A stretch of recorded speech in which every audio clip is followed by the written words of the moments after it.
Good morning, ladies and gentlemen. I'm Jessica Matthews. I'm president of the Carnegie Endowment for International Peace, and it's my very great pleasure to welcome you all to what I think is going to be a really important and wonderful day. We have the great good fortune to bring together a dozen Islamist leaders from 5 countries, along with, as you can see, hundreds of members of the Washington policy community for some sharing of understanding and questions that really haven't happened before. 16 months ago, a gathering of this sort would have been unthinkable. Ben Ali, Mubarak, Gaddafi, and Saleh were all still in power, and Islamist parties in many cases were banned. Today, many Arab countries are in transition, and Islamist parties are an important part of this historic process of change.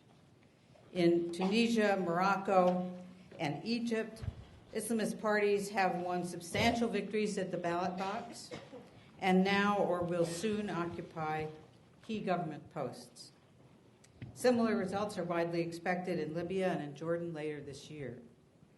The rise of Islamist parties is a political reality, and the decisions that they make will powerfully shape the region's future for years in the years to come. We convened this conference because, in spite of their growing power, Islamist parties remain poorly understood in Washington and in other key capitals outside the region. Many Islamist leaders have never served in government and have had only limited contact with the West. And their rise to power has provoked a great deal of uncertainty, even trepidation, among policymakers. They replace autocrats who, while often brutally repressive, were at least known quantities. And so we felt it would be enormously valuable to bring together both sides of this new equation for an overdue conversation. Our hope for today is for candor and a pointed exchange of views. We invite everyone to listen carefully and to ask tough questions. The Arab world, after all, faces major challenges after decades of repression and stagnation. With Islamist parties poised to enter power for the first time, we have questions. How strong a role will religion play in governing? Will individual freedoms be protected? Will Islamist parties respect the outcome of future elections, no matter who wins? On the economic front, what do Islamist parties plan to do to reduce unemployment and to spur growth? What sort of business environment do they plan to create? Our panels today are designed to address all of these questions and more. They are meant to provide emerging leaders from the region a chance to share their views with an expert audience on how they intend to govern. And at the same time, they're meant to provide Western policymakers a chance to listen and also to ask probing questions. We are at Carnegie both proud and I think to be able to host this event and uniquely equipped to have done so. We operate one of the Arab world's leading think tanks, the Carnegie Middle East Center in Beirut, with scholars and staff from across the region. We operate and publish all our work in both Arabic and English, and we focus our analysis and research on issues of political reform, economic reform, democratization. When we launched the Carnegie Global Vision 5 or 6 years ago to create the world's first global think tank, we did so with an ambition to connect a global audience with local expertise, local voices from the world's most critical regions, and that is precisely what we're doing here today. I want just to thank a few people and individuals who made the day possible. Marwan Mwasher, Marina Ottaway, and May Al-Sadani from Carnegie staff who have worked for untold hours to pull this audience together, and the Swiss government, the Open Society Institute, and the Heinrich Böll Stiftung, who have made today's conference possible through their generous financial support. The Carnegie Endowment is deeply grateful to all of them. And most importantly, I want to thank all of you for joining us. A day like this obviously depends on those who have traveled, in some cases, great distances to join us, and we are particularly grateful to them. And we are delighted to have all of you here for what I think will be an important day from which we will all leave the wiser. So with that said, it's my pleasure to turn the floor over to the head of our Middle East program, Marwan Washer, who is moderating this first panel. Welcome and enjoy your day.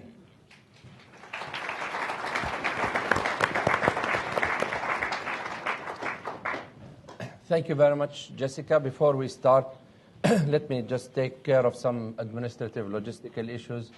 I want to remind everybody, please, if they can have their cell phones off, and to use your translation machines, you have to turn to 6 for English and 8 for Arabic. That should be easy. Okay, we're starting the first session with building new regimes after the uprising. And to do that, we have with us representatives from 4 Arab countries, 2 of which have undergone transitions, Egypt and Tunisia, and 2 others who are trying to put in place a process of reform from above in order to avoid transitions such as what happened in Tunisia and Egypt, and put in place a reform process, Morocco and Jordan. And we're going to hear from all of them. Their CVs are included with you, but let me just briefly introduce Mr. Mustafa Al-Khalfi, Minister of Communications in the new Moroccan government. To my immediate right, Dr. Nabil Kofahi, Head of the International Relations of the Muslim Brotherhood in Jordan. To my immediate left is Dr. Abdel Mawgoud Dardiri, Member of Parliament from the Freedom and Justice Party in Egypt. And to my far left is Mr. Sahbi Al-Atiq, a member of the Constituent Assembly in Tunis from the Al-Nahda Party. Many questions, of course, are on everybody's mind as we go through these transitions. The question of pluralism and the peaceful rotation of power, rights of women and minorities, personal rights. The constitution writing process, of course, is it a process that will be done by consensus or by majority? Is what is being built a civil or a religious state, and how would either look? What are the economic programs of the Islamist parties that are coming up? What are these programs? What do they look like? What does an Islamic state look like? What does upholding Islamic principles in government mean? Will Sharia be the only source of legislation? And would Sharia laws be imposed on all citizens? And if an Islamic state, as Jessica said, is arrived at through persuasion, are citizens allowed to change their minds and vote Islamists out, or would it be a one-way street? These questions and more, I think, are on everybody's minds. The Islamists are being held to a high standard as they appear to be winning in all Arab countries. I think that these questions also need to be asked from secular parties as well as Islamist parties. The commitment to pluralism is something that it is hoped would be a trait of all parties in the Arab world working for pluralism, and not just expected of Islamist parties. So what I thought we would do is start with the countries that have undergone transitions. We start with Tunisia because it was the first. We move to Egypt and see what experience the Egyptians had. And then we talk about Morocco and Jordan as 2 countries, 2 monarchies that have not undergone transitions and are trying to put in a process from above.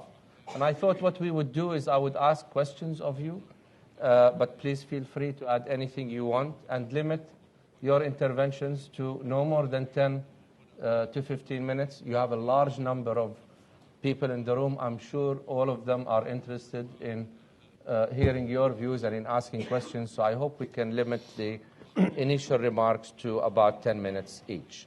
And I'll start with Mr. Sahbi Al-Atiq and ask about the transition process in Tunisia today. How is it going? Do you feel confident that a pluralistic society is put in place? How would you characterize the transition that is going on in Tunisia so far? In the name of God, most merciful, most beneficent, I thank the Carnegie Endowment Institute for this invitation and for their efforts in conducting this dialogue. And now the Islamic tide is rising in the Arab world. We are discussing the Islamic performance in the field of individual freedoms and women, pluralism, the freedom of belief, expression. These are a number of fundamental and basic issues that had to be clarified to everybody so that we are able to draft or to establish a true democratic system that will guarantee these freedoms and to find a society that is deep-rooted in freedom. These Islamic Arab parties, now the relationship between the Islamic values and modernity values is the issue. I say that we had started a peaceful revolution in Tunisia. The revolution was not violent. The first thing that was dropped was the transformation by violence. They also dropped the concept of fear from dictatorship and also the methods of change by violence. In addition to this peaceful and civilized methods by this revolution, we were quickly able to organize free elections that were transparent and fair for the first time in the Arab world. When I say the Arab world, I mean that it's the first time elections were held to express the will of the people through the ballot boxes without any forgery of the will of the people. It was a peaceful civil revolution, free, democratic, transparent elections, and in a short period of time we were able to build a regime or a system that is the beginning of constitutionality, and the Constituent Assembly now includes all parties in the society, political parties, Islamists, liberals, leftists, nationalists. There is pluralism in the Constituent Assembly, which is real, that reflects the reality of the Tunisian society and the reality of the parties, political parties in Tunis. Also, in a short period of time, we were able to draft a small constitution and then an interim regulation to govern Tunisia for 3 years so that we can build a democratic system that will be based on freedom and democracy. Within this system, we have elected the chairman of the Constituent Assembly and then the president, and then we formed a government. Most importantly about this government is that it's a national coalition that combined a Nahda movement and a grouping party, which is and also the Republican Party, which is a liberal party. This combination combined Islamists and leftists and liberals and nationalists in one government. This perhaps is what I considered an element of strength, meaning that we have ended the rule of one party as we ended dictatorship. And now we also started drafting a constitution, a new constitution. Now we formed 6 constituent committees, the Committee for Freedoms and Rights, and the Committee for the relationship between legislative and executive branches, and a committee to start thinking about the regional governance. We work all within the constitutional framework. We work on reconciliation, national agreement. We seek that this constitution represents all Tunisians and all the people with the goals of the revolution in Tunisia. The method in which we will draft this constitution is by consensus, and to care for expanding the consensus among the people by all parties, particularly from a Nahda movement. We have the majority. It is a proportionate representation in accordance to the size of the different party represented. So in the committees, the parties are represented greatly. So we were careful to build on very basic things and in the constitution, and that is the Islamic nature of the state in Tunisia. This meets the agreement of all parties. So Islam and Arabism will be the main foundations. And the main thing also is to guarantee individual freedoms. There's a discussion about the type of the regime, whether it will be a republican system or a different system. There should be a constitutional court that will monitor application of all laws enacted, and there should be, we are careful to have a higher committee that will oversee all elections. It will not be related to the Ministry of Interior or any other, but there will be a higher committee that will oversee also the information sector. So, and there will also be the watchdog to maintain neutrality of the judicial system.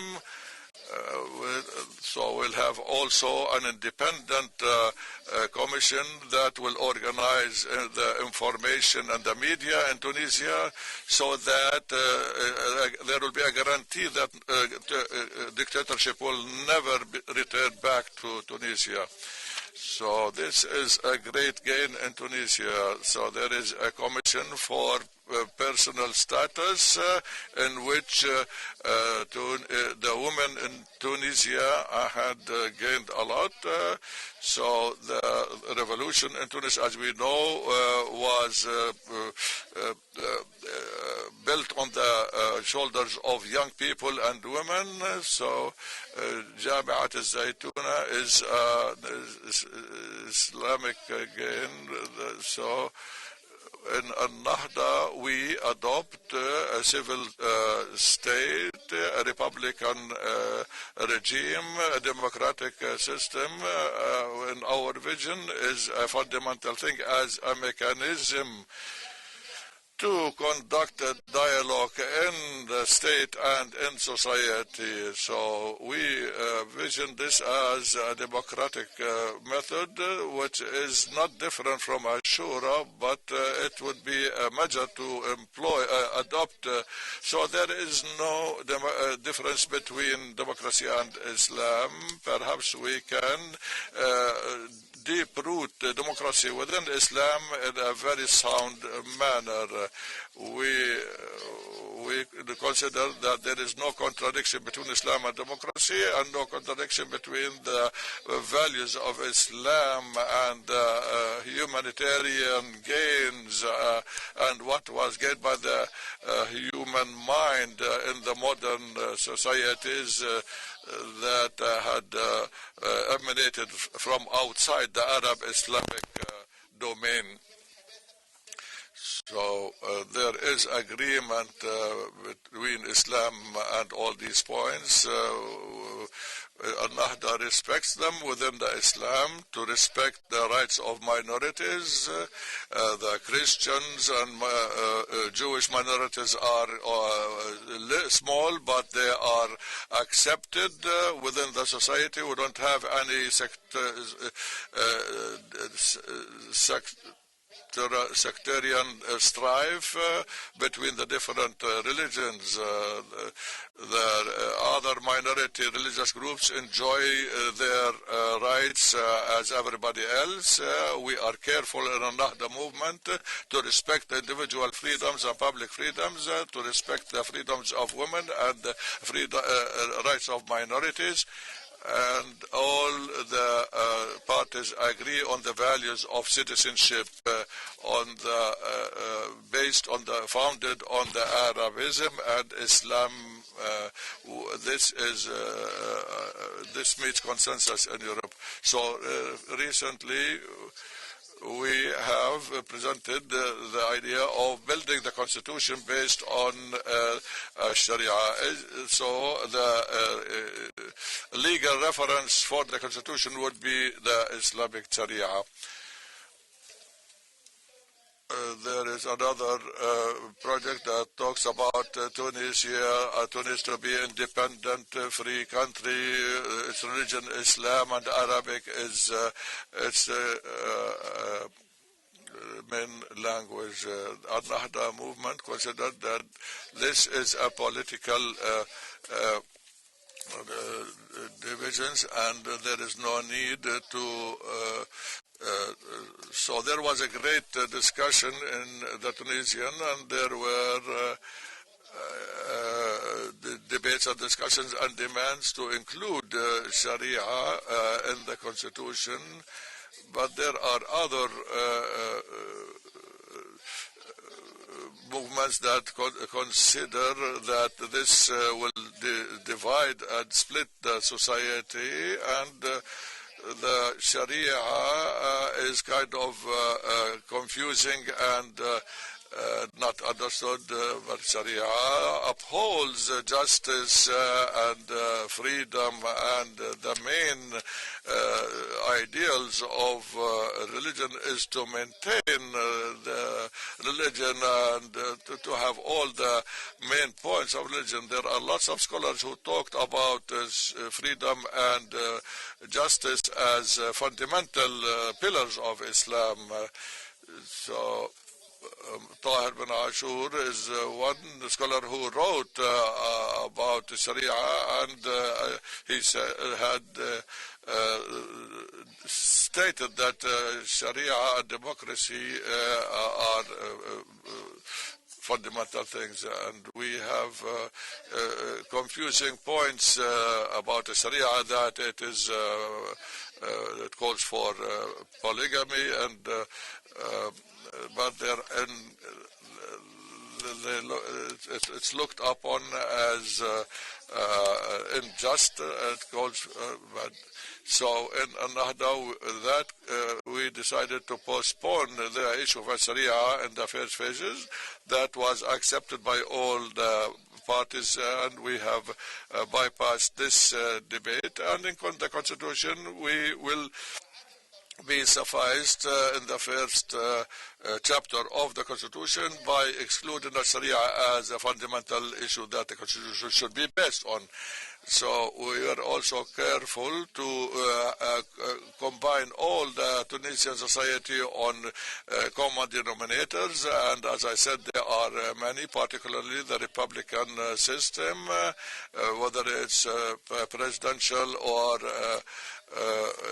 the relationship between the executive and legislative branches and the civil societies that guarantees the women's rights. We adopt these things and accept them, Also the freedom of the press and the media, or these are a group that the Nahda movement sees how they can build the constitution in a way that will build a new republican system that will be based on the neutrality of the administration and the freedom of belief and expression, and coercion should be not employed, not necessarily especially in religion. No coercion also in the choice of individuals for their way of living. These are fundamental issues. There are also other challenges in which the governing triumvirate now faces. We want to expand the governing base to so now the government had submitted a huge program that includes social, political, and security aspects. These are the main priorities in the society, and of course employment is a top priority, so that we will have to work on supporting and enhancing domestic and foreign investments. Of course, the despotic previous regime had created a chasm between the different parts of the society. So 80% of growth was on the coastal lines, and in the interior there was minimal. So now the new government has changed this equation by being more equitable. The provincial development is now balanced, and now security and safety will be enhanced also. These are big, the transitional justice now is a big challenge. How can we carry on reconciliation and accountability? So we have in this period, we will adopt a law that will discuss the transitional justice, where we talk about a number of issues such as national reconciliation and many other things that will be all employed within the context of law. Nobody should be above the law. This is a number of challenges that we face economically, and of course in the political arena. How can we manage this period by consensus and through dialogue in Tunis, and how can we combine all the different parties? We believe what had happened in Tunisia has been good so far, and the army in Tunisia had played a positive role in the earlier days of the revolution. The army could have taken charge of the country, but they supported the revolution and protected the people from the security forces of Ben Ali, and also worked on protecting and safeguarding the elections to be free of fraud. So there is dialogue now with the commanders and leadership of the army and the government. We believe that the army played positively and did not usurp the authority. There is cooperation with the military establishment. We want to build a civil state that will not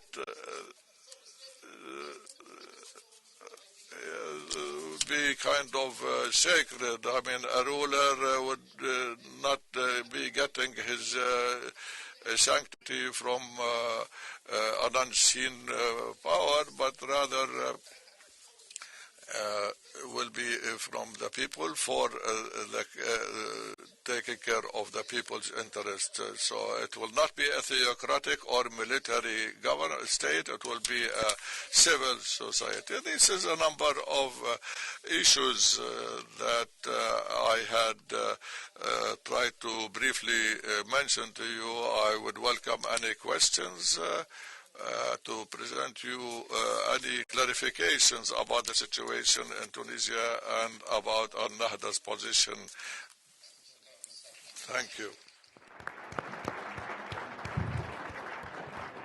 Thank you very much for this presentation of what is going on in Tunis. Dr. Dardiri, Mr. Atiq talked about some key concepts I think that many people would like to hear in this audience and beyond. He talked about a pluralistic constituent assembly, a coalition government, a consensus, writing the constitution through a consensus process rather than by the majority, a civil state, Sharia not being the only source of legislation, individual and rights, women rights. All these are, of course, very important concepts as we build a new state in Tunisia. How do we compare this to what is going on in Egypt? Egypt is facing some difficulty even forming a constituent group to write the constitution. Yesterday, the Muslim Brotherhood's presidential candidate declared that implementing the Sharia remains his #1 objective. How do you match that against what we heard from Tunisia and what your own program states in Egypt? Bismillah ar-Rahman ar-Rahim. I would like to thank Carnegie Endowment for Peace for making this meeting possible so that we can really build the bridges of understanding and speak to one another and understand one another based on mutual respect and mutual interest.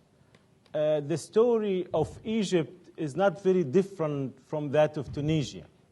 There are details there and here are a little bit different, and this is what I would like to share with you in these few minutes. Before I talk about the revolution and the implications of the revolution that took place in Egypt, to make it clear for my American audience and others, the story of Egypt did not really start on January 25th. It started almost 200 years ago when the French lost a battle in Pennsylvania and they wanted to punish the British, so they had to occupy Egypt so that we came to suffer because of a European conflict on the American soil. So that is very much interconnected what we're talking about today. When the Europeans came, they came with the European understanding of the state, of the relationship between different powers in the state, and then all of a sudden they found a totally different culture. They didn't know really what to do. Here you go. We have the colonized in front of us. What do we do with them? Do we colonize their minds or we colonize their bodies? Unfortunately, the decision of the British Colonial Committee decided to do both of them.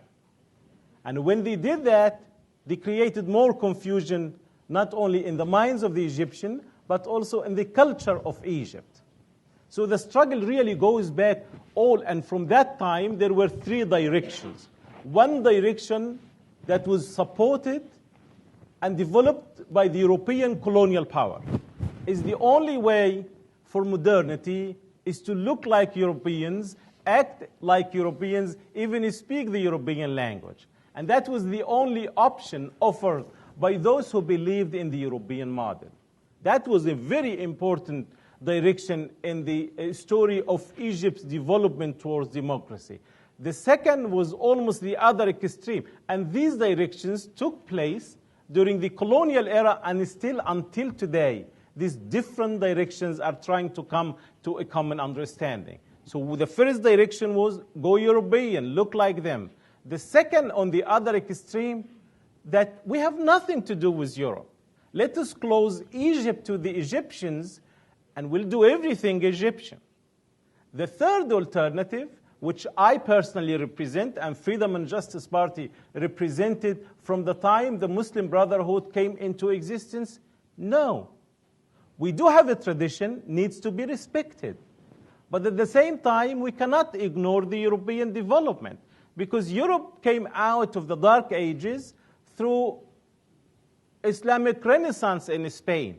And Europeans learned a lot from the Muslim experience in Spain. Why can't Egyptians or Arabs or Muslims in this regard learn from the Europeans, take from the Europeans what we need, and leave what we don't? And since then, the struggle went on. Nasser came to power. The struggle went on. The problem was not settled. Sadat came, the problem was not settled. Mubarak, the same thing, until January 25th.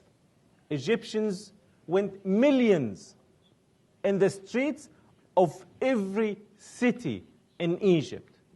And they decided, they said it in one word, Mish hanimshi, huwa yimshi. We're not leaving. He has to leave. And him was not just a person. It was more of a system. Thank God the system collapsed. But I think of the problem in Egypt is not the problem of the pharaoh, of the dictator. It is the problem of culture of dictatorship, culture of oppression. So Egyptians had to struggle not only with the downfall of the system, but the ideas that kept the system going. After the system collapsed, there was a referendum on March 19th, deciding a roadmap. What do we do? There were lots of discussions. Do we go for the constitution first and then the presidency? Do we make a presidency council? Do we do the election first? Lots of ideas. A committee was formed, came with a set of understandings, presented them in a public referendum for the Egyptian people. Egyptians decided to go with the roadmap as follows. Is to have election for the People's Assembly first, election for the Shura Council second, writing the constitution, and electing a president. Once you have the state structure settled, then the journey towards changing the culture of oppression into culture of democracy starts. Until today, unfortunately, and I say unfortunately, and I mean it, it took us longer than expected. We could have done this process in a really shorter time. But for those who would like to think of why did it take so long in Egypt, there was an understanding, and that was part of dictatorial understanding, that Egyptians have a short memory. So if we give them long time, maybe they will forget that they made a revolution. And then they can come back and control us again. They forgot that this is not going to be the case anymore. Egyptians are determined to live in a free, democratic rule of law. Honestly speaking, we suffered a lot. I was a university teacher. My lectures were recorded by some of my students and sent to the police apparatus to be analyzed. They had one problem with my English. They went and complained to the president of my university. They said, Dr. Dardiri is problematic for us. We don't know how we file him. Is he an American liberal or he is from Ikhwan Muslimin? Then the president asked them, but why do you think he's from the Muslim Brotherhood? He said when he speaks in English, he says we would like to, the students, we would like to do this homework next week, inshallah. So he puts inshallah in the middle of the English language. So you can imagine the sufferings Egyptians, and Egyptians are determined, all of them. I agree with so many Egyptians and with the Tunisian experience that winning bread, putting bread on the table takes the top priority. But many Egyptians tell me we would like to live free even if we become hungry. And tell us as the Freedom and Justice Party, move forward. Do what you have to do. We will wait. for the reforms. But we're happy that we're living in free society. Living in a free society after years of oppression is very problematic indeed. I didn't think it would be that difficult as a member of the parliament. Because everywhere you go, people question you. Why did you do that? And we were not used to this in the past. And that requires a lot of preparation, psychological preparation, intellectual preparation, and the rest of it.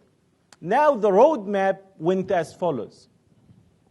The free election, free and fair election that produced about more than 20 different parties in the Egyptian parliament. First of its time.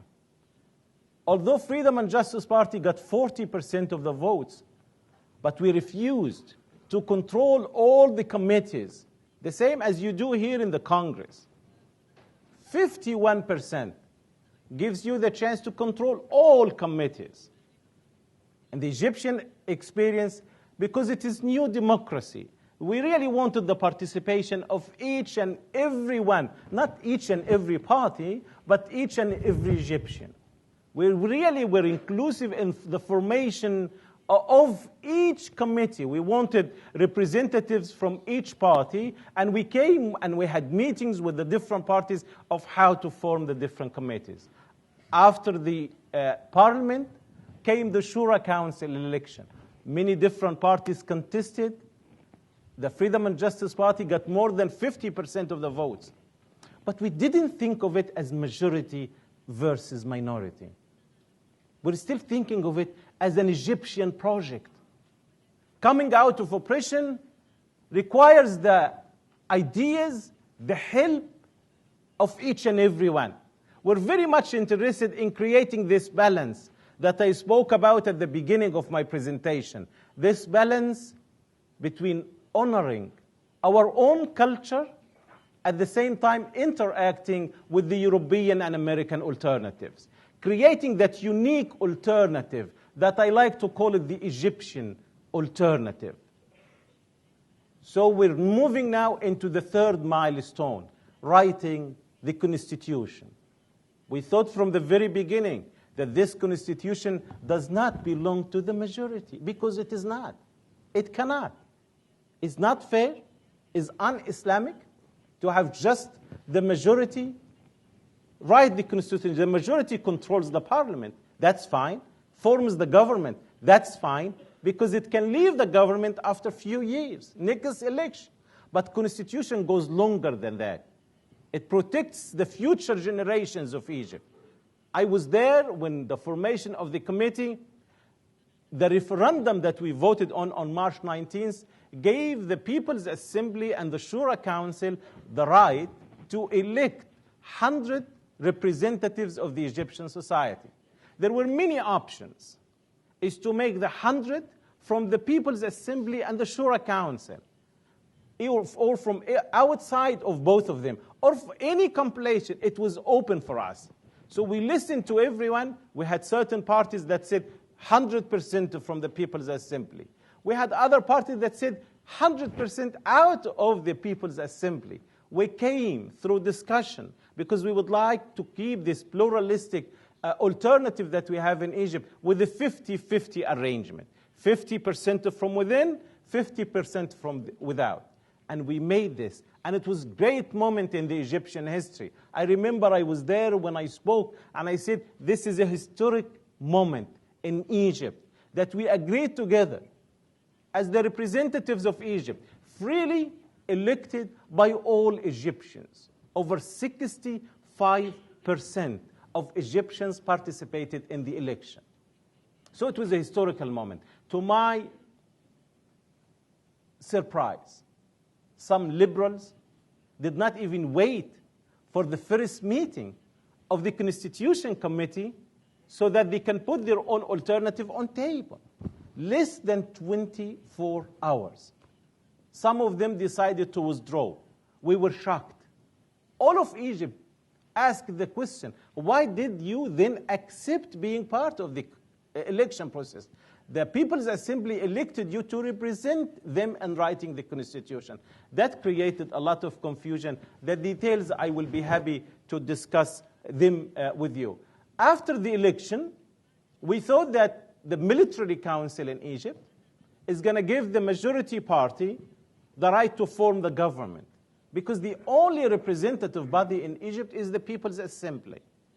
The council, the military SCAF, the military council, is just protecting and helping the democratic process to move forward.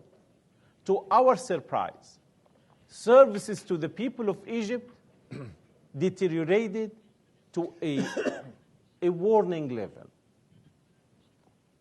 Populace, people in Egypt, our constituencies, keep bombarding us by questions. We elected you. Nothing changed. Where do we go from there? We demanded a vote of no confidence for the transitional government so that the majority parties can come together and form a government that can serve the needs of the people.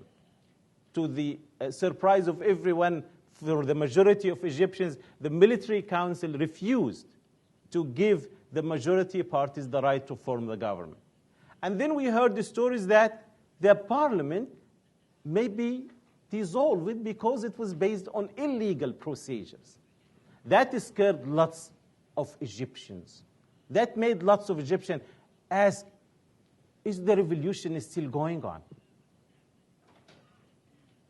Then the presidential committee became immune from being questioned after declaring the results of the election.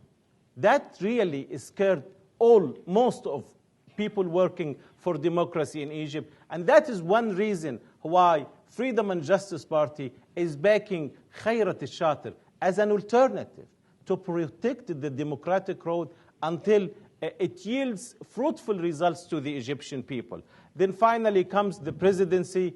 We expect in the coming months major changes to happen in Egypt. We're determined to have the Egyptian society, because it is pluralistic, and we would like to reflect this pluralism not only in writing the constitution, but also in all other affairs. In Egypt, we don't have minorities. We don't look to Copts as minority, because they're not, yes, they're less in number, but they're part of the Egyptian society. They're full citizens. They have the same rights as Muslims. In fact, we like to call them all Egyptian, all Masriyin, and that is the Egyptian way of looking at it. On behalf of the Freedom and Justice Party, we prefer a parliamentarian alternative or a balanced way of creating, and that requires a lot of discussion with other parties, a balanced alternative between a parliamentarian system and a presidential system. We're not interested in bringing another Pharaoh back. That's why we would like the parliament that is elected by the people to be able to form a government that represents the people. Does an Islamist government mean an eternal government, a government of God to rule over the people? That's a strange idea for Islam. It was never there. We never thought of our leaders as divine or holy. That was a European experience. And imposing it on Egypt is very much unfair. We believe in a civil state. We also believe in an Islamic reference behind. We're a little bit different from the Tunisian experience in this regard, because we're not discussing whether Sharia is there or not. We're discussing another level of discourse, whether we put Islamic principles or Islamic rulings. Putting Islamic rulings, as some parties in Egypt insist, will make it very difficult for Egyptian people, will make their life really difficult, and we're not interested in this. We would like to put Islamic principles or just leave it Islamic Sharia there as the main source. What does Islamic Sharia for us mean? We look at what we call the maqasid of the Sharia, the objectives of the Sharia, what do they lead to, the implication of the Sharia, rather than the specific details. And that means democracy, that means the freedom, that means the rule of law. That means the basic universal principle that humanity is yearning for everywhere in the corner of this earth. How much more time do I have? 1 minute. Great, thank you. It is good that I can ask. I still have 1 minute. Are there challenges? There are many challenges. the military council is a challenge. Everywhere in the world now, almost everywhere in the world now, the military is getting away from politics. We would like to avoid the military-industrial complex phenomenon. We would like the civilians to be able to control their life the way they want. Having a military is like having a theocracy, but in a secular form. And we're against both theocracy as well as military ruling of the Egyptian lives. Then once we're settled with the parliament, the Shura Council, the presidency, the government, and writing the constitution, we have a huge task. The problem has not started yet because we need to be able to change the culture from the culture of oppression into culture of freedom where all of us can meet, agree, and disagree. We need to be able to honor our human dignity, respect our differences, because we believe that these two principles, honoring our human dignity and respecting our differences, are indispensable conditions for Egyptian peace, for national peace, and for world peace. Thank you. Thank you very much, Dr. Jazir. Okay, we move to the two monarchies that are trying, as I said, to put in place a reform process from above. Yesterday, I was talking to Minister Khalfi, and he said, we represent a third way, not the status quo of the Arab world and not the revolutions that are going on. We represent a third way where we have a monarchy. We would like to keep the monarchy, but within the monarchy, we are trying to put in place a serious and a sustained reform process. And to hear about the Moroccan experience and the third way, would like to hear from Minister Khalfi. What is your end game?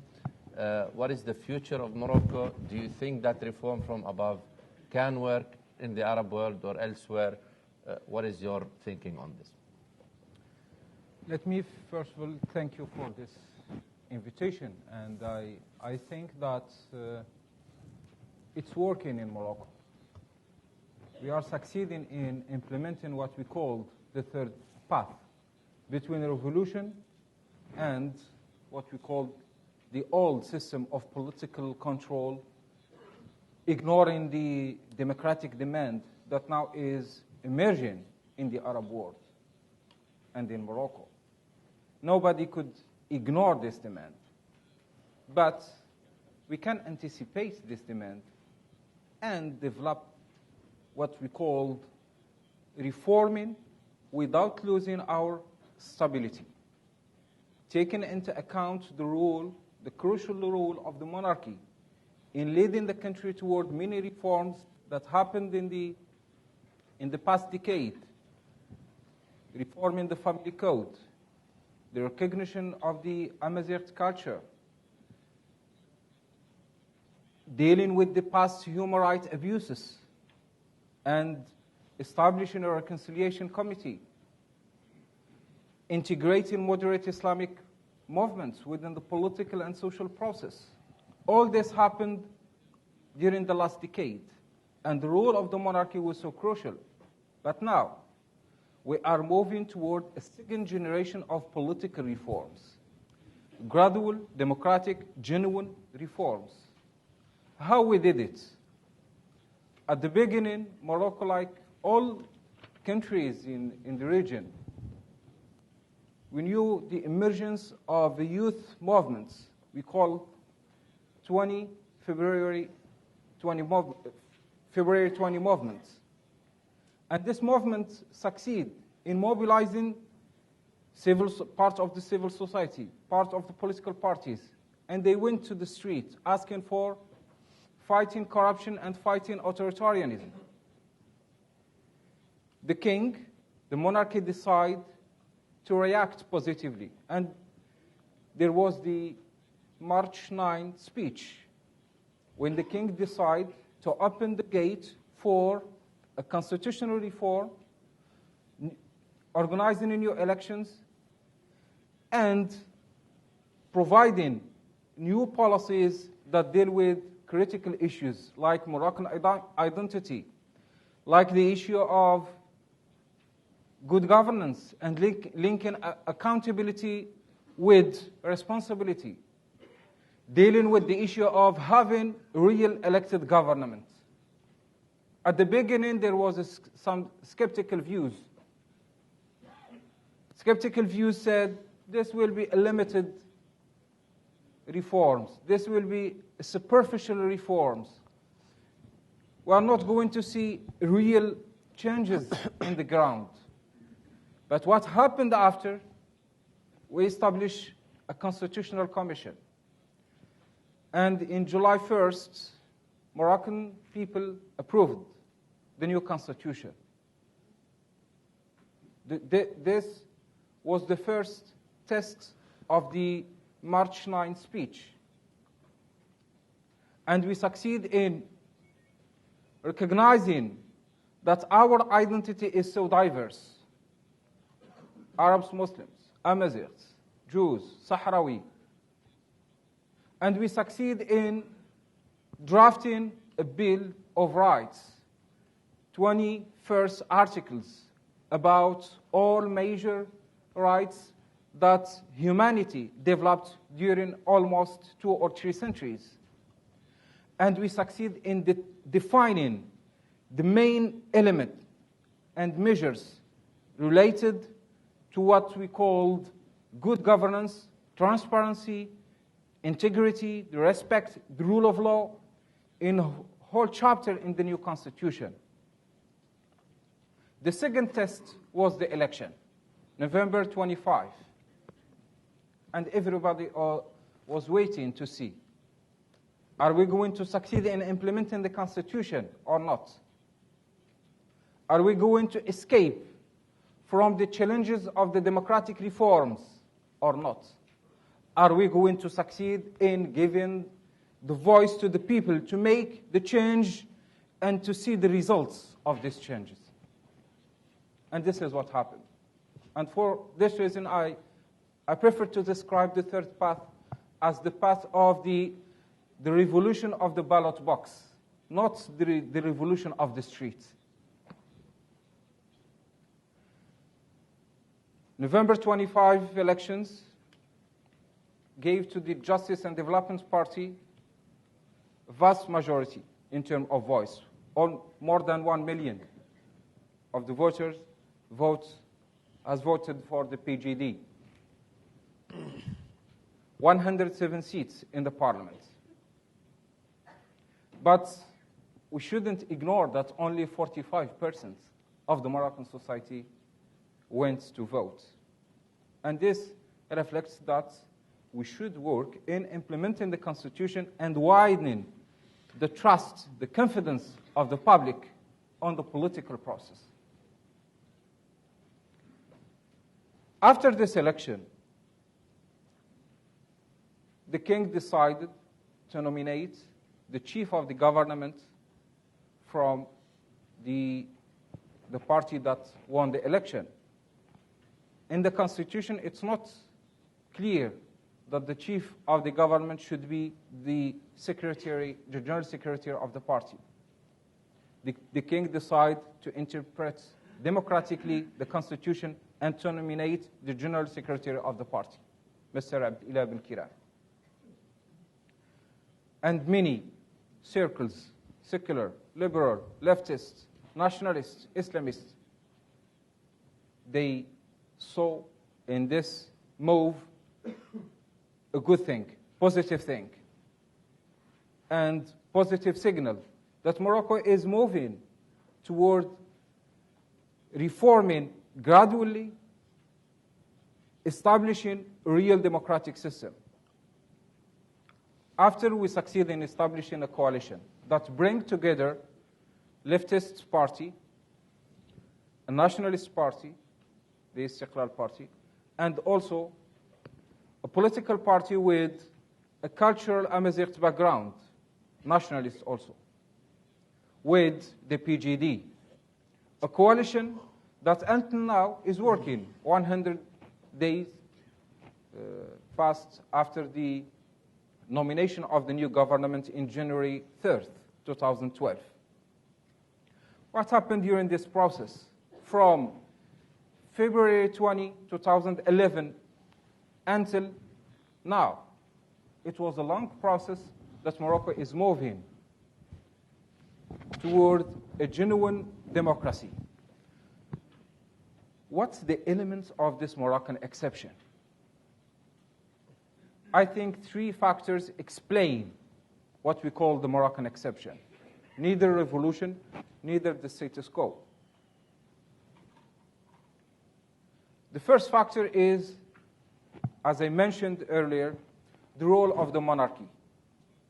Historically, monarchy played a role as an actor that unified the country, has a religious legitimacy that gave him the ability to make the necessary reform and development, moderate interpretation of Islam, and linking modernity with our Islamic references.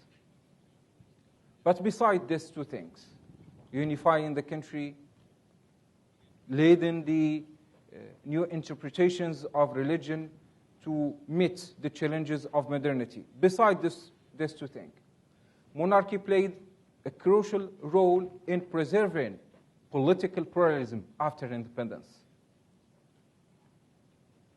And even after the collapse of the Soviet Union, has played the role in accelerating the process of the emergence of what we called in 1997, 1998, the democratic transition with the government of alternance. And now, the monarchy is playing a third role in leading the country toward more democratic reforms. The second factor is the existence of a very dynamic, active civil society. Almost 50,000 of the associations are working in Morocco. Feminist groups, human rights groups, youth association, religious association, development association are working in the society. And they succeed in creating a mediation between the state and the society and embracing the ideas of political reforms and spreading a culture of citizenship, a culture of human rights within the society. The civil society has played a great role since the beginning of the 70s in Morocco, and pushing the country toward many political and social reforms. And until now, they are playing a great role in the process of the implementation of the new constitution. And the civil society has been accompanied by the emergence of the youth movements. Moroccan society is so young, and many problems related to the employment, illiteracy, poverty, related to political opportunities, related to corruption and bad governance. Youth is the victim of all these illnesses. And this is the problem. And the youth movement, when they emerged as the driving force during the Arab Spring of the reform, they found an existing civil society that provides for them a platform. The third factor is the existence of a minimum of political pluralism that has been strengthened by the integration of a moderate political parties that they have and that they claimed the Islamic reference, and mainly the PJD. But there is not only the PJD. There is the Al-Ummah party, the Al-Badil party, and others, in parallel to Al-Adl wal-Ihsan. but mainly the idea that since the middle of the 90s, Morocco decided to integrate parts of the Islamic movement. Not like what happened in Tunisia when the regime decided to eradicate the Islamic movement. Or in Egypt when they decided to maintain them under control and to limit them, to marginalize them. In the case of Morocco, no. And I think that Morocco, with the Arab Spring, took advantage from this policy. The policy of integration. And not only toward the moderate Islamic groups and movements, also toward the Amazigh groups, toward the leftist groups. And I think now, one of the elements that helped us in Morocco in accelerating the process of the implementation of the new constitution is this culture of integration. Why? Because this culture succeeds in developing a culture of working together between all different components of the political spectrum. The culture that helped us in establishing a strong governmental coalition. What are the main challenges of the future now? How much we still have? We have 5 minutes. Good. We have 4 main challenges. And the first is the implementation of the new constitution. Yes, we succeed in escaping from the risks or the challenges of the Arab Spring that led to, in some countries, to the collapse of the regimes. But the roadmap that helped us in doing so is the new constitution. And the new constitution is not only some text that we use it for public diplomacy or we use it for public relations. No. The new constitution is leading the ingredients, the elements of reshaping the relationship between executive branch, legislative branch, judiciary branch. Reshaping our system of governance is the outcome of the implementation of the Constitution. And we have only 5 years. The new Constitution clearly said that we should adopt several organic laws that will implement the new Constitution. For example, freedom of press and the freedom of expression. The new Constitution, the Article 28, is clear that we should provide all guarantees for the freedom of expression. So we should change the press code. That the government should encourage the emergence of an independent democratic council that will organize the journalists. So we should do so. We should stop intervening in all matters related to the organization of the media and having a real independent and democratic and professional and responsible media in our country. And this is one of the goals and the objectives of the new constitution.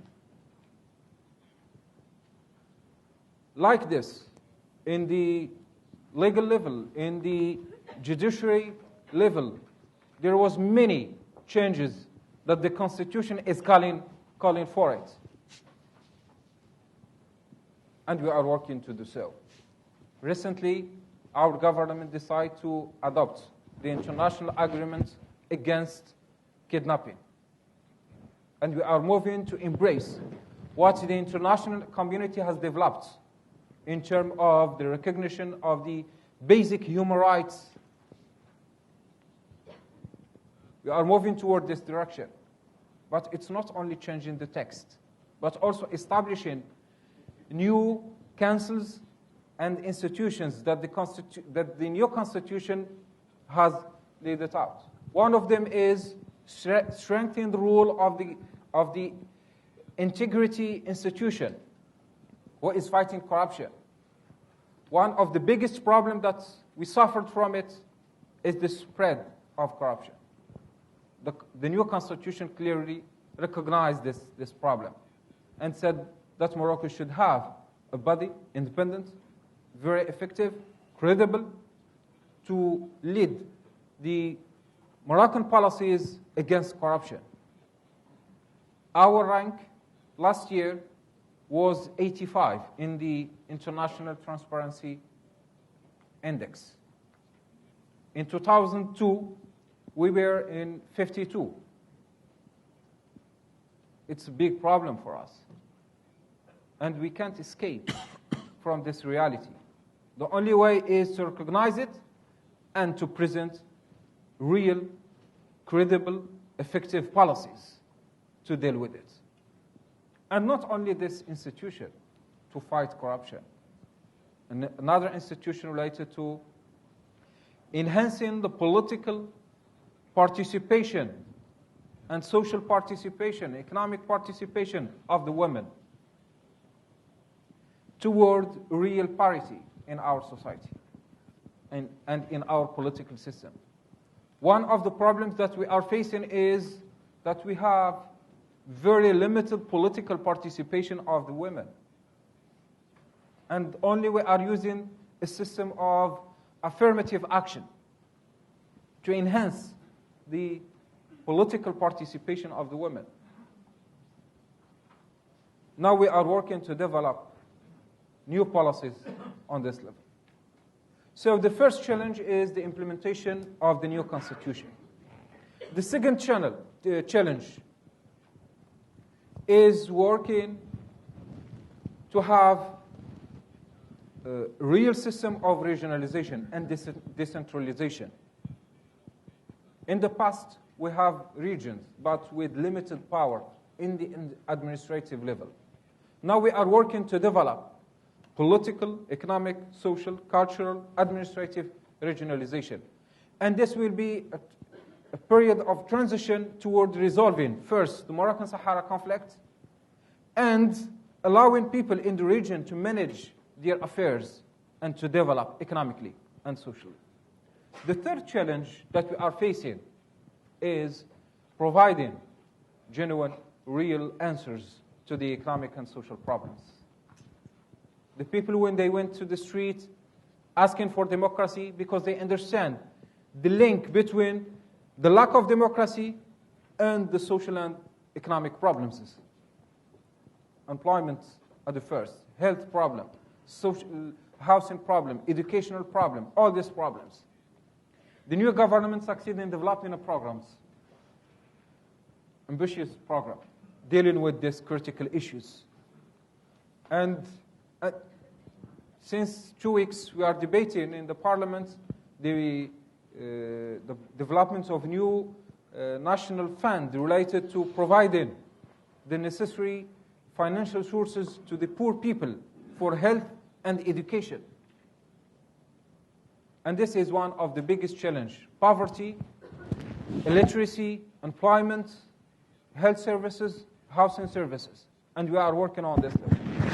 And the fourth challenge, the last, is taking advantages from the new political environment that is emerging in the region to develop a real regional cooperation between all these countries. We think that this thing is so crucial for us, and we should work on this level, because we can't deal with economic problem, energy problem, only by using the old policies. Also, we should take into account that Europe is suffering from a deep economic crisis. Tourism, exportation, money transfer, all of them, in the past was connected with what is happening in Europe. Now, we should develop regional cooperation with all countries in order to succeed in resolving the economic and social problems. Thank you so much. Thank you, Minister.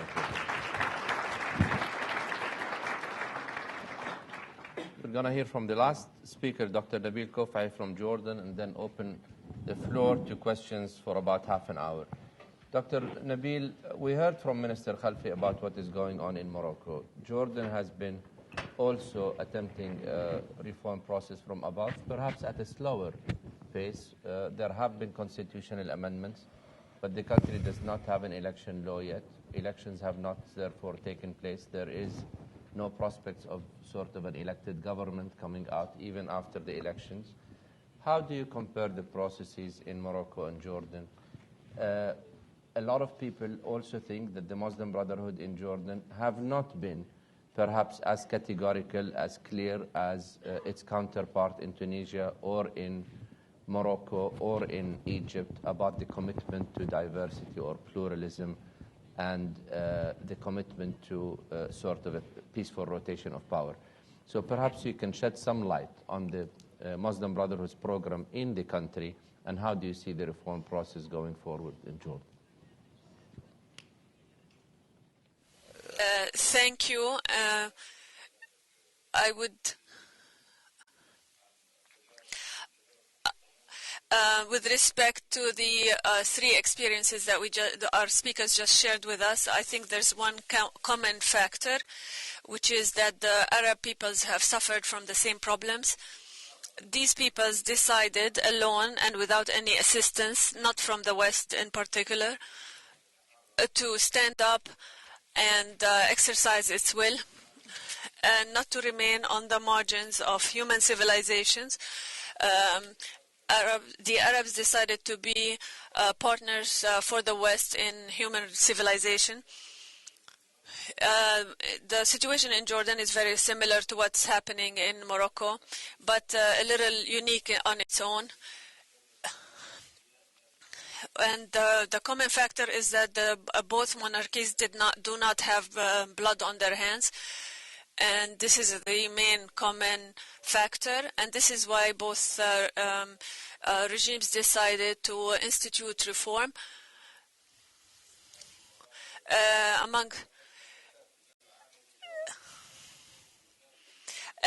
In Jordan in particular, there's the problem of corruption, which exceeds the GMP. Jordan has high levels of education, which are very similar to Western nations, but we have a budget deficit that exceeds 65% of total GMP. And there's also unemployment and poverty, which exceeds 20% of the labor force and the population. Certainly, there are positive aspects in favor of the regime in Jordan, but over the last 10 years, several of these achievements were destroyed. And reform in Jordan started not just with the Arab Spring, but there were previous years in which the Muslim Brotherhood took part in the political process. And it had also very difficult experiences. The first and foremost of which is the fraudulent elections in 2007, which is why we decided to boycott the 2010 elections, which produced a parliament that doesn't represent the people, not in terms of the political frameworks or the people, that could possibly shoulder its responsibilities towards the people. Unfortunately, I would like to say that the regime in Jordan, even though we're still hoisting the slogan of reforming the regime, the king and the government and parliament and institutions, they're still stalling when it comes to reform. And that's why the regime in Jordan is attempting, in spite of the lack of loud voices, protests until now are continuing in Jordan, even to this date. And next to Syria, Jordan is the second Arab country in which protests are still active, and calls for reforms are reflected in marches and demonstrations to attain the rights that were robbed because the constitution stipulates that the people are the source of legislation, but Articles 25 to 40 of the Constitution limit all the popular authorities in the hands of the king, and the ministers are also the ministers of the king, and so are the forces, the military forces, and the king has the right to dissolve parliament and also to sack ministers and to take decisions to go to war separately. Therefore, the reform movement in Egypt is an attempt to reform the constitution, to restore to the people its rights, as the constitution has undergone 39 amendments between 52 and the present time, and the people are no longer the source of legislation. We would say that we are before two main problems. The main first dilemma, it's a dilemma that relates to the political system and the fact that the regime itself is not serious about reform, but they respond to partially to some of the pressure out on the streets, and also responding to the general state of unrest in the region. That's why there's always a continuous attempt to absorb the reform movement and overpower it.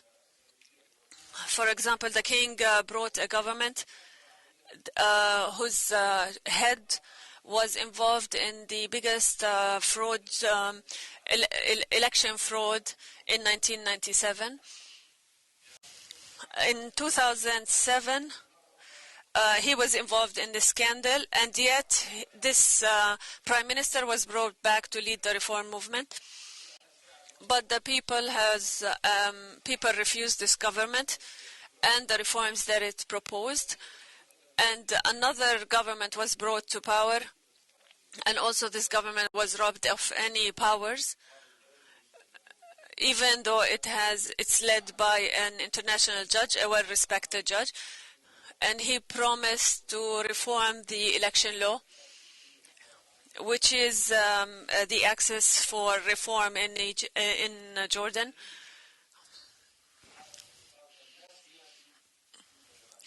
But the government continues to isolate parliament and refuse to recognize its powers to institute any real reform in Jordan, or that would lead to any political competition that would put an end to corruption in the state. Therefore, this is a very important issue for us in Jordan, and we hope that the Jordanian people will continue to pressure the political system so that it can institute real changes, so that the king would also be a direct source of power, but also would shoulder his responsibilities towards the people and would be the head of government and also a source of unity for all forces and patterns and ideologies. But we insist that the king should be part of the efforts to solve the problem in Jordan, but some insist that he is part of the problem in Jordan. And many of them try to even circumvent these reforms. But we in Jordan are not very different from other Arab countries in that we would like to have a constitution and political pluralism. And God Almighty, who has sent this religion to us, is the Islamic world, and Jordan did not witness anything in its history over 1400 years that is called religious oppression. Our Christian brothers continue to live among us in peace and social harmony, and we don't say this person is Christian and this person is Muslim.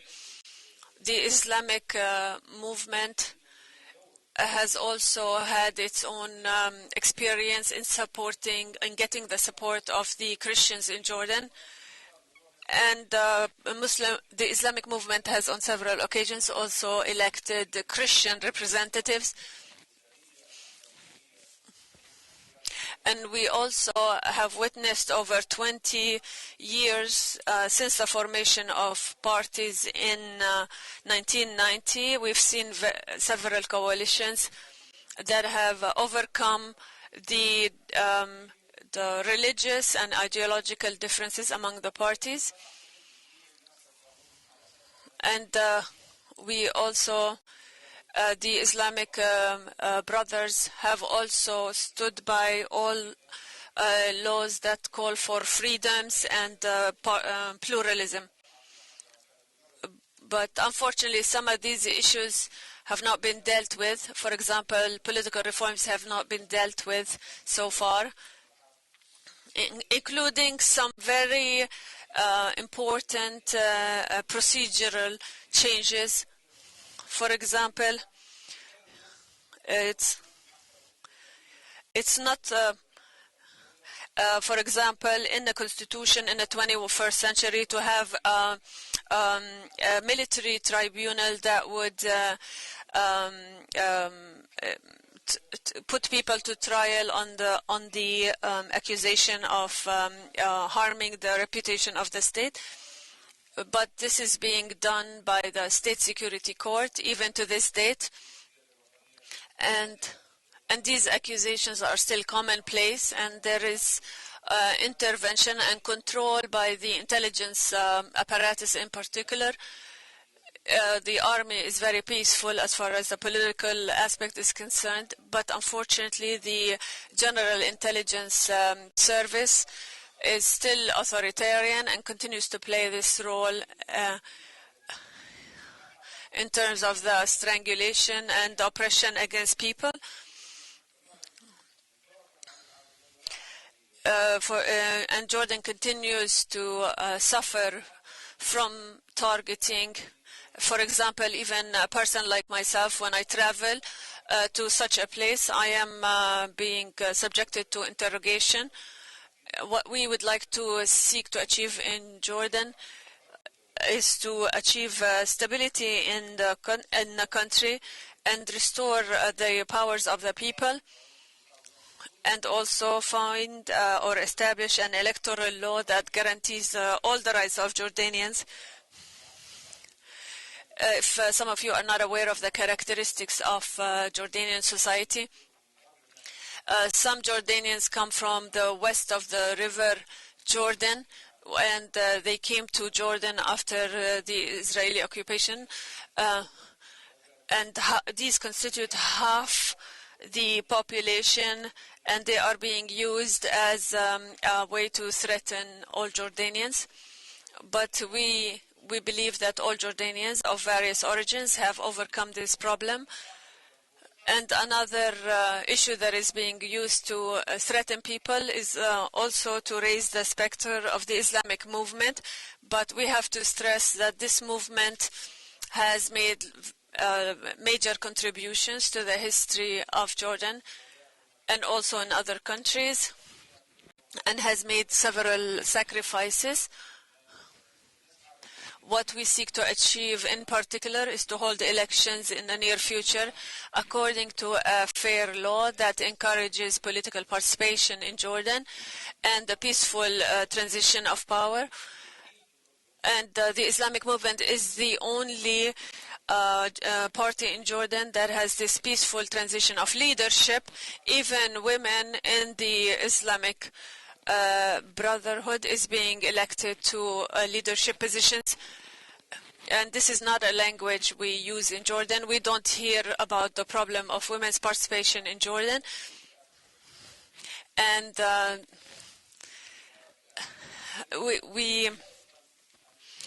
therefore, it's not appropriate for Jordanians to pay the price for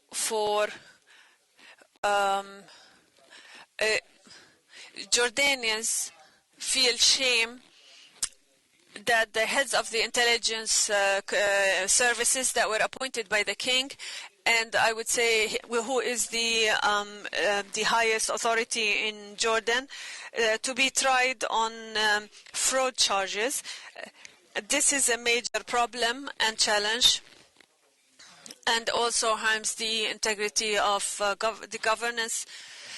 And also with respect to the Jordanian economy, it suffers from structural imbalance, and we have a trade deficit, and this is equally dangerous and serious, because it shakes the foundations of the values and the way in which the government supports its own citizens,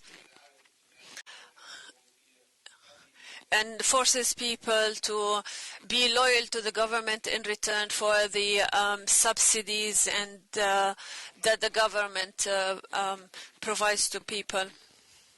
And this is also a challenge that we at the Muslim Brotherhood would like to address.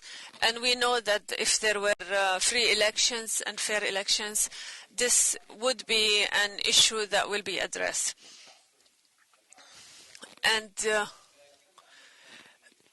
And we also believe that if such free elections were held, we as a Muslim Brotherhood will make the same gains that our brothers in neighboring countries have made.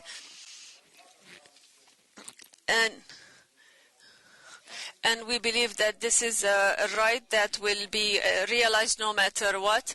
And if the elections were to be held according to a fair system, we're not seeking a law that favors us, but we would like to see a fair and a fair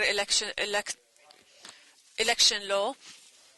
And one last problem I'd like to point to, which is the Arab-Israeli conflict and its use in the internal politics of Jordan, because it's being used as one of the reasons and justifications for the regime to stall in instituting the reforms. And usually the reform file has always been deferred until such time that the Arab-Israeli conflict is solved, in light of its importance to the Arab people and also the Jordanians. But it's not justification for the deferral of reform in Jordan. And we would like to say that these calls find ears also among decision makers in the West, and it's not the case. And thank you. Thank you very much, Dr. Kofahi. Let's open it up. I'll take 3 or 4 questions at a time because I'm sure there are lots of them, and then we will. And please make it a very short question because we really don't have time, and address it to one of the participants if possible, please. Can you wait for the microphone, please?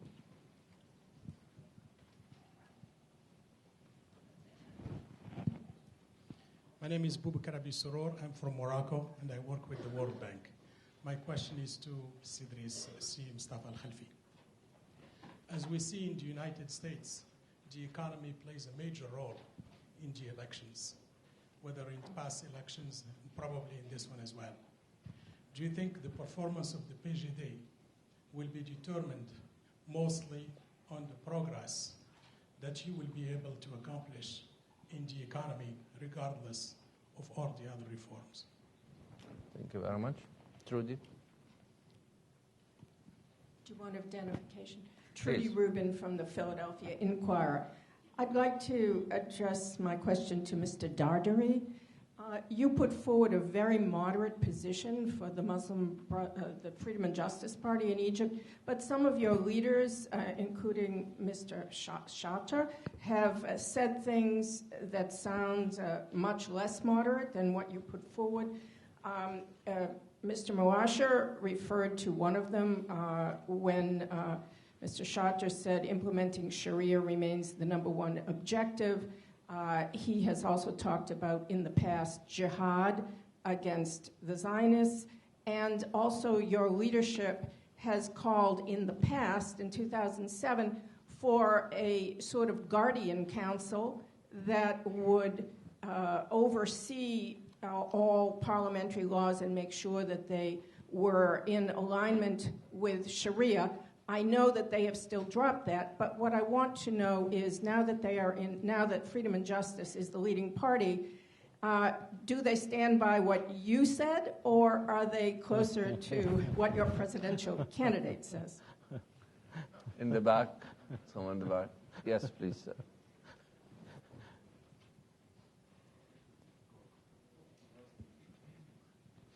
Thank you.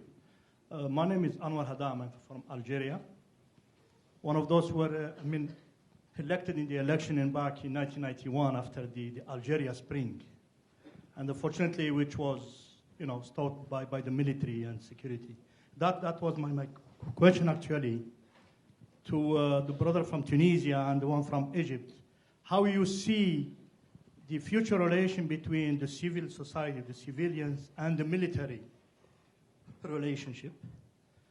Based on this, are there any red line that the civilian and civil political system will have not to cross in order to continue this democratic process?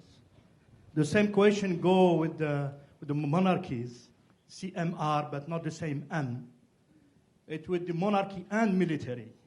How will you see? Because really, particularly in Morocco, the king was really courageous in engaging in such reform. But how far do you see this situation going? Because based on the experience that we had in Algeria, where really it was a peaceful change, an attempt to a peaceful change, which was stopped by a military security establishment and their allies, and all what followed with manipulation and violence, etc., etc. So how would you see the future above this? Because it's a really wonderful experiment, but we are still worried about the future, really. Thank you. One more question, maybe. Yes, please.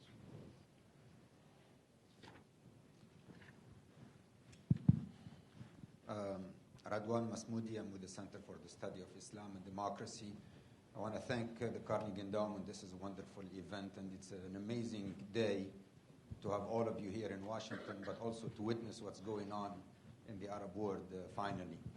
My two questions very quickly is to Dr. Dardari from Egypt. The big question now is, will the Ikhwan align with the Noor party, the Salafist party, or with the secular parties? The Ikhwan have 50%. Clearly, they need to have more allies in the government. And that's, I think, the big question. Who will they align with?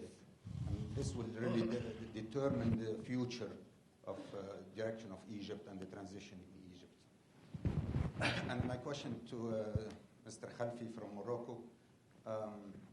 We've heard a lot of abuses of the new constitution recently, and there are lawyers who are trying to have a legal case against the king himself for abusing the new constitution.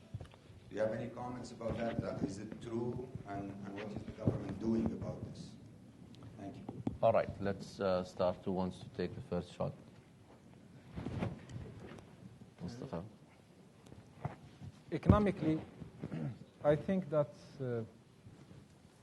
this is the most important challenge of the government, because we can't afford answers to the youth problems, mainly resolving employment issues and health and housing, without having real economic prosperity or real economic development.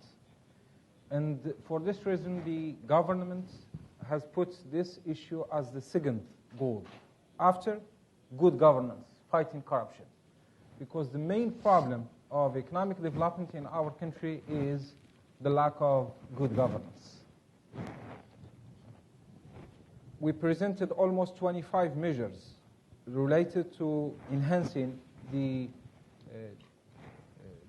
climate of investment in the country, and we succeed 3 weeks ago in developing a partnership between private sector and the government to launch huge reforms in investment environment, in the financial and legislative institutional aid of the government toward private sector, in finding new markets, exporting their products, and working with other companies in the international level, and also starting work to revive many free trade agreements that we have it with many countries like United States, and to launch real investment on this level.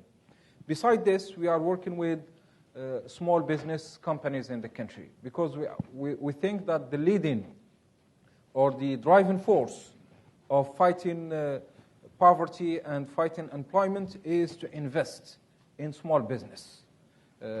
Companies, enterprises in our country, we developed projects on this level based on providing fiscal and tax measures, working with them, reforming the educational system in order to create some complementarity between the market of jobs with the educational system.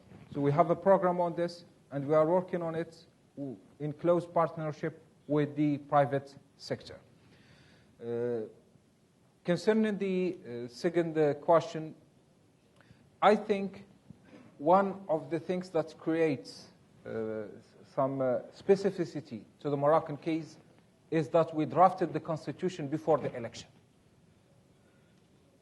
Before going to the election, we drafted the constitution. And the constitution has determined clearly powers, the relationship between different centers of power, and has established, and it's very important, the climate and the institutional tools of cooperation between monarchy and the government. After the election, we succeed in implementing this, and we have a successful cooperation since almost 4 months. And this cooperation is based on the Constitution, and also is based on an environment of confidence, of mutual trust, that we succeed in developing it since the 90s, when we started working in the political arena and participating in election. And for this reason, as political party, we decided in 1997 election and also in 2002 election and to limit our participation. And the goal is we should enhance a confidence between us and the political elites. Otherwise, we are going to repeat bad experiences that other countries see it. And we should be so careful in building this confidence, because it's the essence of the implementation of the new constitution. The third question. But please quickly, we really don't have time. I'm going to also ask everybody to ask one question only, and limit the answers to one question, because we really don't have time. Make it 1 minute. We are suffering from the old laws that has been developed in the pre-new constitution era. And now we are working to implement the new constitution. Many new laws has been drafted. For example, the establishment of an independent democratic council for press. We agree with the major editors and journalists unions about a new law on this level. So this is why I said that the first democratic challenge for Morocco is the implementation of the constitution. And we should do it quickly. This year, the major laws that will implement not only the text and the articles, but also the spirit of the new constitution. Thank you. Dr. Dardiri? Yeah. Concerning, thank you, Trudy, for asking this question, and thank you for the statement you made at the end of your question. And sometimes I think of it, I was invited to California a few years ago to speak about Islam in America. And my host introduced me as, we're really happy today to have a moderate Muslim. And then after the presentation, I asked, why did you call me a moderate Muslim? She said, because people here don't believe that Muslims can be moderate. Let me state it very clearly. I am really honored and proud of being a student of the Muslim Brotherhood. What I told you today is what I learned from the Muslim Brotherhood, educational circles, educational books. I am a product of the movement. And I'm not telling you something that I don't be. That is the platform I ran for election for. That's what we study in our educational materials. And this is how our understanding of Islam. But very important, there are two issues that you mentioned. The Guardian Council, it is already not really talked, because you see, we're still moving. We're trying to move from being an opposition, I mean jailed opposition, into people in power. So when you are in jail, you have a jail mentality. When you are out there, you have a different mentality. Why should we have a Guardian Council? Why don't we have constitutional court? Why don't we have a court that can decide for these matters? But the two important issues you raised are the Sharia and jihad. And I strongly encourage a dialogue around these, because very important, and I would like to encourage the Muslims among you, is to engage in a dialogue with their non-Muslim friends within the American society, so that we can come to understanding of Sharia. Sharia is the word that is not even said in English, because once it is translated into English, it stops, it is ambiguity. Sharia means legal law. So we're ruled by law. We have to have a law. You call it Islamic, you call it secular, you call it this, you call it that. So it is a different law. I emphasize that it is different, and it has been there for 1400 years ago. It was tried. Sometimes it succeeded, produced a great civilization. Sometimes it failed. The people failed to utilize it to produce a great civilization. It's a human experience of understanding a divine text. It can produce the best alternatives. Sometimes it does not produce the best alternatives. Concerning jihad, the same thing. Jihad, what does jihad mean? Just take it out of the Arabic word, give it the English translation. Jihad, I am doing jihad, sitting here under this pressure, under the question. This is an intellectual jihad. So jihad means exerting an effort. If you study, you're doing jihad. If you eat, you're doing, but don't eat too much, you're doing jihad too. So jihad is really a whole concept that identifies a Muslim's journey towards the universe, towards other people. And Samad, Mr. Samad, the other... Masmoudi, I'm sorry. Concerning the Ikhwan versus and Salafiyin or the liberals, we look at it differently. We don't look at it this versus this. Or it is not a black and white thing. I think we'll work with whomever. We have an Egyptian agenda, and the Egyptian agenda has priorities. Whoever agrees with this agenda, we will work with them. We will work with the liberals, and if we can agree on some items with the Noor party, we will work with them. We're really trying to create a consensus. Thank you. Okay. A question from the brother from Algeria. With respect to the military society and civil society, in Tunisia, the military plays a national role in defending democracy and taking part in development, and also preserving the territorial integrity of Tunisia. Therefore, the military has no role to play in politics. So the military and the security forces don't even take part in elections. They cannot be candidates in elections, and cannot even vote. And like all civil societies, we have a Ministry of Defense, but they do not play any role. Their role is limited to the security aspect, and they cannot run for elections, they cannot vote. And this is what happens in civil societies in the free world. Of course, you've suffered from a military coup, for example, in what happened in Algeria, and the military is a big problem.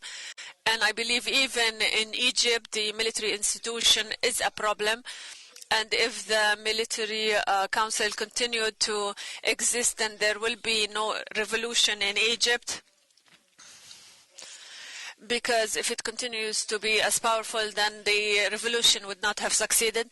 As for the red lines for us in Tunisia, red line for us is no to violence. And any organization or any party that engages in violence is a red line. And the law is above everyone. And also torture, for example. The the physical rights and integrity of the human being is important. We received reports after the revolution that there were instances of physical abuse, and the government opened an investigation in this matter. And this is the results will be implemented strictly on all involved parties.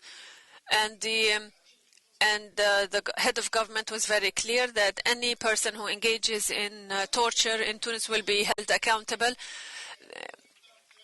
There's also respect for human rights. And also there will be no return to oppression and corruption.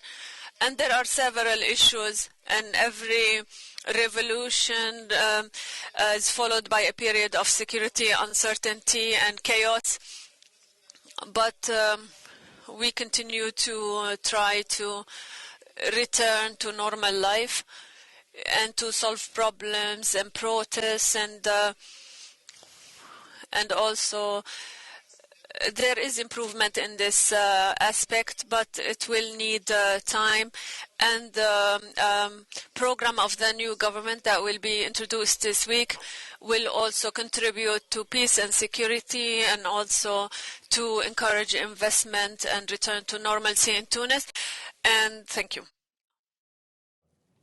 All right, let's take another round of questions. Over there. Is that, I can't see. Is that David? Or no, not sure.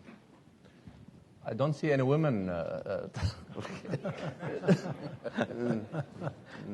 My name is Joseph Inbar. And if I look at history of the Middle East and North Africa, I see very little democracy. And as an American, I'm a bit confused of what is the meaning of Sharia. So I ask you, can you please provide a vivid example where Sharia law promotes democracy? Thank you. Please. Alaikum assalam wa rahmatullah. Thank you. My question is to you, Mr. Atiq. It seems like you've all experienced political repressions, and you've served, it seems like, 16 years in the prison? You were in a prison for a long time. So my question is, how did that, what did that provide for you, that time personally and as a political figure? And how does that shape, I'm sure there are many people like you coming from that, how does that shape the political landscape? And what is that, what kind of struggle do you personally go through, and as well as how does that shape your political, you as a politician? And thank you. The woman in red over there. Yes. You. My name is Hanan Beki. I'm from Egypt, and I have a question for the Jordanian representative. I know that Jordan does not have sectarian issues that sometimes lead to sectarian violence as in Egypt, but I know that there is another set of issue, ideological, or Palestinian versus Jordanian, and how does that then impact the agenda of the Muslim Brotherhood and just garnishing their support? Thank you. Ghaith over there. Thank you. Ghaith Al-Omari from the American Task Force on Palestine. My question is to Dr. Kofahi. You mentioned the issue of Arab-Israeli relations. And as you rightly said, this is a matter for concern here in Washington, based on the Muslim Brotherhood's position vis-a-vis the peace treaty between Jordan and Israel. So my question to you is, if you were in government, how would you deal with the peace treaty with Israel, the general Jordanian-Israeli relations, and how will you interact with an American-led peace process in the region? Do we have a reason to be concerned, or will we see a more pragmatic Muslim Brotherhood in that case? Thank you. Let's start with Dr. Nabil. Please. Thank you. I will start with Hanan's question. As Muslims, we believe that religious or ethnic diversity is of enrichment for society, and perhaps it's one of the most distinctive characteristics of American society. We believe that the problem, or the Jordanian-Palestinian problem in Jordan, is just an illusion to hinder the reform process, and it's not a real problem. The Islamic movement is the biggest component, socially and political, that strikes a balance between the Palestinians and Jordanians in Jordan. And perhaps most other political parties are kind of polarized towards one particular group. There are parties in which there's a Jordanian majority or Palestinian majority. We believe that this is a very important distinctive characteristic of the Islamic movement, and it usually fielded for example, in areas that are predominantly Jordanian, it fielded candidates who are of Palestinian origin, and I believe this is a plus and not a con. Also, as with respect to the other question, as a Muslim movement, we do not have a problem with Israel. Our problem with Israel is political, and it relates to the occupation of Palestine. I mean, the Jews lived in all Arab countries and continue to live in Yemen, for example, and in Iraq, and even in Bahrain, that small country, there are still Jews living there. Therefore, depicting the problem of the Arab-Israeli conflict as a conflict between Muslims and non-Muslims is completely wrong. And if some of you don't know, an attack by a Muslim against a Muslim is considered to be an individual attack, but an attack by a Muslim against a Christian or Jew is an attack on the Prophet, and it's not considered an individual problem. And we believe that this issue will be asked one day, and we would say once we're in government, we'll have very clear answers. We are advocates for peace and advocates for rights for the Palestinian people. Their rights have been usurped, and they are being denied of all peoples in the world to establish a state that reflects its own Palestinian identity. And this will be a decision to be taken by the Jordanian people through its own its election of its own representatives, and a government that will engage in foreign policy.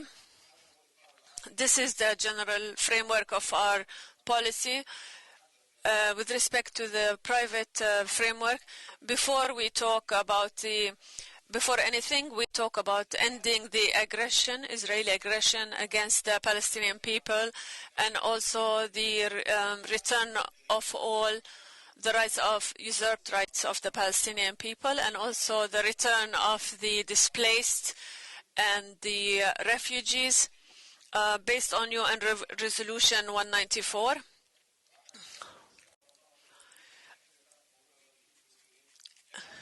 And also to restore all the rights of the Palestinian refugees.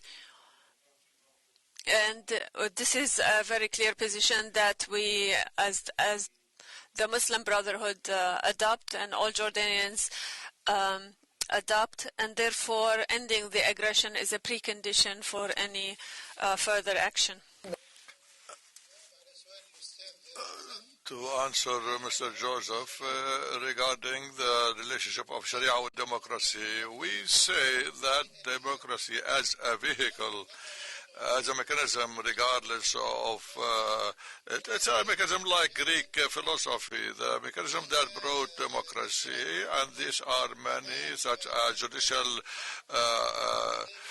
independence and the peaceful exchange of authorities and also the freedom of expression, political pluralism. All these mechanisms in our vision does not contradict Islam at all.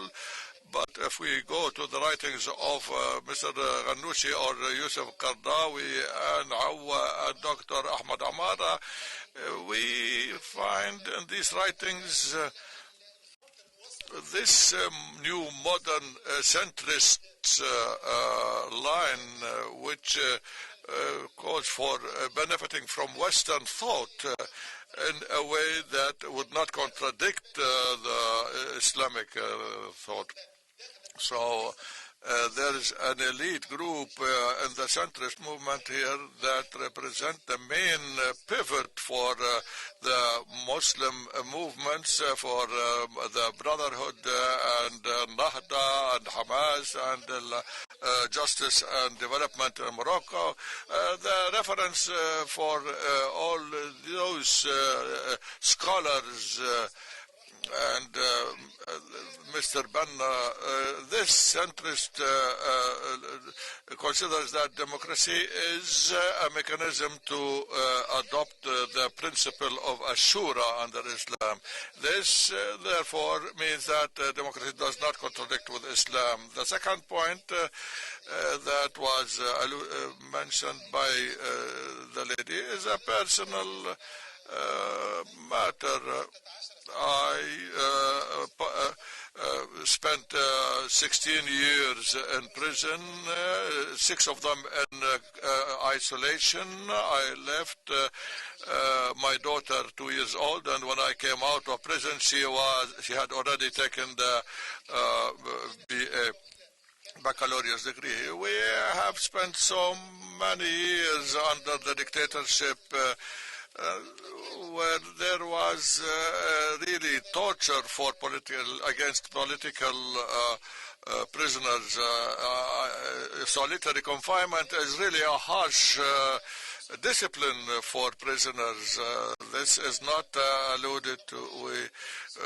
Our only comfort was the Holy Quran, and thanks to God I came out of prison memorizing all the Quran. This, we were even deprived of personal visitations. For 10 years I haven't had any direct communication through even a glass window with my family. So we don't want a society with terrorism or with repression or suppression of freedoms. We are victims of torture. The traces of torture are still with me in my body. Will never repeat this experience to violate the physical caused bodily injury against human beings. Our law, we suffered because we opposed the Ben Ali regime and the Bourguiba regime. We represent the Islamic reference in Tunisia. Our project is against oppression. We ourselves were who suffered under oppression, and therefore we will never build anything but a project that is built on the freedom of individuals and the human respect of human rights. So the question of freedoms, and this is guaranteed in our platform. Thank you. I truly want to apologize for the many, many hands that are raised, but we really are out of time. I want to encourage you all to mingle with the guests and, talk to them in the intermission and during the day. We're going to have, let's say, 25-minute break until 11:30. and then reconvene to talk about the constitution writing process. Thank you very much.